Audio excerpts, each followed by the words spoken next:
बिस्मिल्लाहिर्रहमानिर्रहीम। मसनूई दांत लगाने की शरई हैसियत क्या है और वो शख्स जो मसनूई दांत लगवा ले, अब उसके लिए वजू और गुस्ल में हुक्म क्या होगा, और अगर ऐसा शख्स फौत हो जाए तो आया उसके वो मसनूई दांत निकाले जाएंगे या उनके समेत ही उसकी तदफीन की जाएगी। तो इस हवाले से पहली बात तो यह है कि मसनूई दांत वगैरह लगवाना बिल्कुल शरअन दुरुस्त और जायज़ है। नबी करीम सल्लल्लाहु अलैहि वसल्लम की हदीस पाक इस हवाले से मौजूद है। हज़रत अब्दुर्रहमान बिन तरफा कहते हैं कि उन्होंने देखा कि जाहिलियत के ज़माने में जंग के दौरान उनके दादा अरफजा की नाक कट गई, तो उन्होंने अपनी उस नाक की जगह चांदी की नाक बनवा कर आर्जी तौर पर लगवाई। तो कुछ अरसे के बाद उस नाक से बदबू आने लग गई। तो हुजूर सल्लल्लाहु अलैहि वसल्लम ने उस शख्स को इरशाद फरमाया कि तू इस चांदी की नाक को हटवा कर इसकी जगह सोने की नाक बनवा कर लगा ले।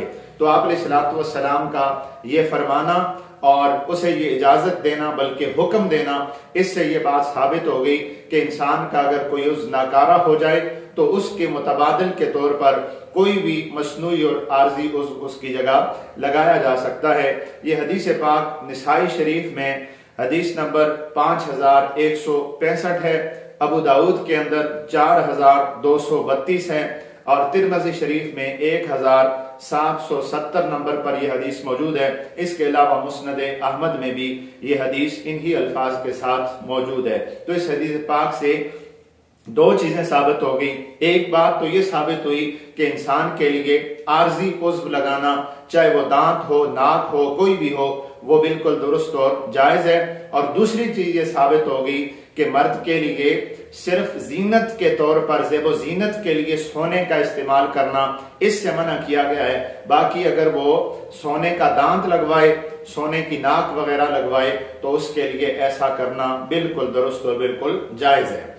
इसी तरह वो शख्स के जो दांत लगवा ले, उसके लिए वजू का हुक्म क्या है।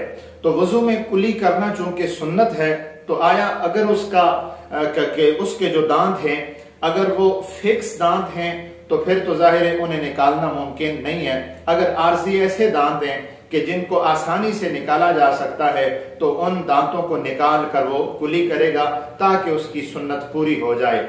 और गुस्ल में चूंकि कुली करना फर्ज है, इसलिए अगर उसका वो दांत फिक्स नहीं है तो फिर हर सूरत में उस दांत को निकाल कर वो कुली करेगा। अगर दांत फिक्स है जो जिसको निकालना मुमकिन नहीं है, तो फिर उस दांत को नहीं निकाला जाएगा।